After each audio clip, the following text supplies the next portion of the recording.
Welcome to another 3D print tutorial. Today I will show you how to slice a 3D model. Specifically, I want to show you how I built this awesome cute little Poro from League of Legends. And look at this butt. It is a gift.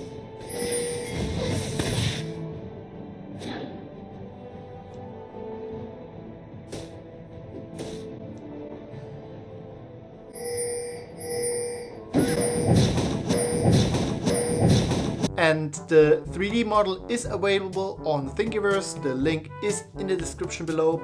And the question now is, why do we need to slice the model if we can just simply print the whole thing at once? I imported the 3D models in a slicing tool.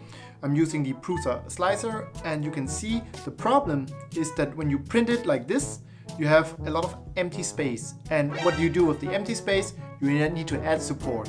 And that's what we are going to do. See that this is a problem. So first of all, I'm not a huge fan of support anyway. Sometimes you just don't have any other choice, but here you can do it differently. The green thing is the support, and you can see that it's going to be a lot of support. The reason why I don't like support is it creates waste, and then you don't get this really smooth surface because you have to scratch the support away. And that's why we want to slice them in such that we don't need to print the whole model with support. The tool that we are going to use is called Meshmixer, and it is for free. The download link is in the description below. And there are 3 steps that we need to do. The first one is we have to import the 3D file. So this is downloaded from Thingiverse, and we drag and drop it. And you can see already our little Poro. And there are a lot of different tools that we can use. We only need 2. So we go to edit. The first thing we need to do is to use this plane cut function. And there's a drop down menu. You have to select, now this is very important, the slice key both function. And the rest is okay. We click on accept if you want to cut the Poro in this way. You can see this is our plane cut, and there are 3 axes, X, Y, and Z. And do you want to cut the little Poro like this? No, we don't. We rotate the green arrow 90 degrees. Bam, like this. And this is something that we can do, but the poor little tongue sticks out a little bit, so that's why we translate the blue arrow a bit to the right, like so. And then we can cut it. Are we done yet? No. We have to separate the shells, and now we are finished. There are 2 models here now. The first one is the top one, and the second one the bottom one. And we have to export, this is the 3rd step, each individual model. So we click on the first one, and we set this to export. And we call it Poro 1. And then we select the other one, and we export, and we call it Poro 2. And let's see, bam, this is our Poro 1. Really nice. I like the nice little tongue. And then the bottom.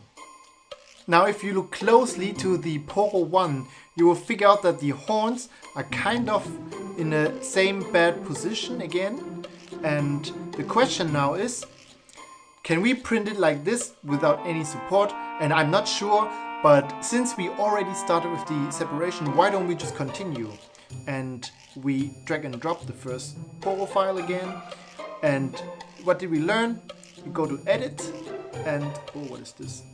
Okay, we ignore that. And we go to plane cut. And again, very important, we have to keep both. And now the question is, how do we want to separate them in a way that the horns can be printed without any support? And I think a good way is to do it this way. 90 degree and accept. Are we done yet? No. We have to separate the shell. And now we can export each individual part. And we click on export. We call it Poro 1. And we call this Poro 1, 2. The good thing is now that the sliced area is always flat. And what do we do with flat areas? That's right, we put it on the heatbed. And as you can see now, we do not need any support.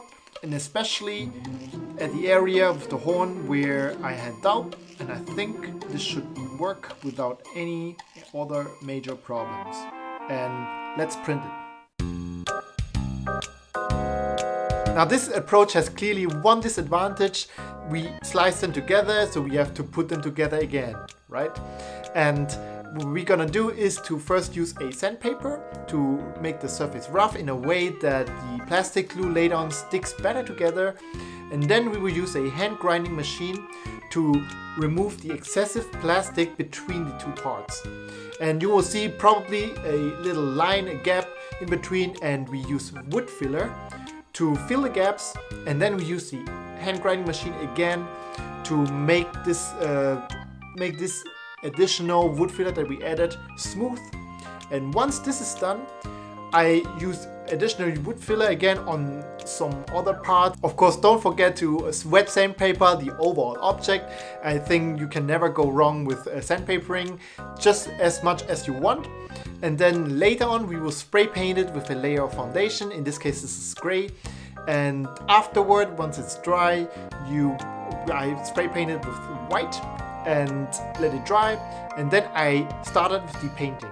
I used, for example, acrylic color and used pink for the tongue, and for the horn, the legs and the eyes I used black. And yeah, that's basically it. And this is the Poro, and I think it looks good.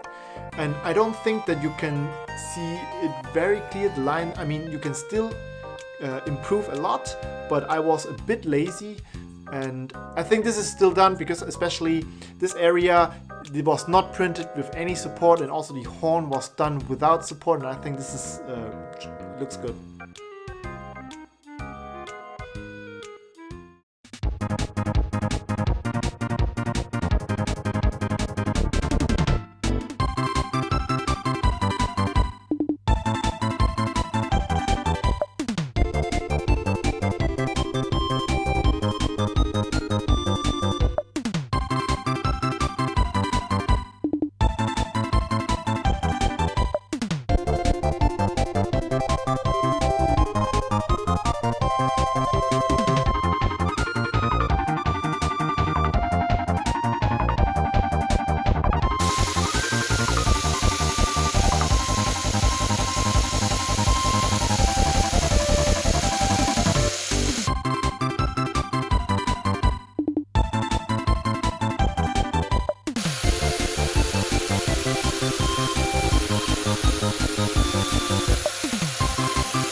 Thanks a lot for watching this video, guys. I hope you enjoyed, and let me know in the comments below if you have any questions, and I'll see you next time.